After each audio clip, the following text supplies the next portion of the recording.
का आश्रमों से जुड़ी हुई संगत है। उस दाढ़ी मूछ वाले नकली कबीर की फोटो को भगवान मान के पूजेगी ना आश्रमों में। अरे यहां तो नास्त्रोदामस जी कह रहे हैं कि उस तत्ववेता महामानव सायरन को सिंहासनस्थ करके आसन पर बैठा कर उसको आराध्य यानी इष्ट देव मानकर पूजा करें।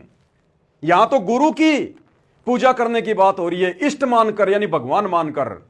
और इन आश्रमों में लाखों की संख्या में यह संगत कोऑर्डिनेटरों के पीछे आंख बंद करके विश्वास करके गुरुजी के तत्व ज्ञान को खूंटी पे टांग के और उस कागज के टुकड़े को आराध्य देव मानकर, यहां तो गुरुजी को आराध्य देव मानने की बात कर रहे हैं नास्त्रोदामस, और ये लोग उस कागज के टुकड़े को आराध्य देव मानकर और उसकी पूजा करेंगे। अब देखना, भोग लगाएंगे, 5-5 दीपक जला के उसको लगाएंगे भोग। अपने गुरु को भोग लगाने में इनको शर्म आती है।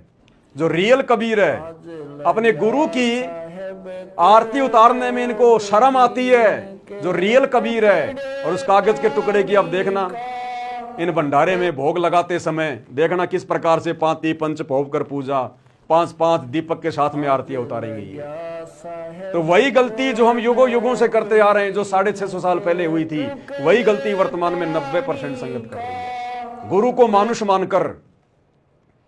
और इसीलिए आदरणीय गरीबदास जी ने ठोक ठोक के 3-4 वाणियां लिखी हैं कि नालायक को गलती मत कर देना। यह सत्य पुरुष कबीर परमात्मा है जो दिल्ली मंडल में आएगा, जो छुडानी में आया है ना मेरे पास में जिंदा बाबा बन के, सतगुरु बन के कबीर जी, आगे चलकर दिल्ली मंडल में यही आएगा, सतगुरु दिल्ली मंडल आईसी। गरीबदास जी कह रहे हैं कि जो मेरा सतगुरु है कबीर, वही दिल्ली मंडल में आएगा 8 सितंबर 1951 को। सतगुरु दिल्ली मंडल आईसी और श्रुति धरनी सुम जगाईसी। तो गरीबदास जी ने कहा कि नालायको, उसको अपने जैसा मानुष मान के, आम संत मान के गलती मत कर देना।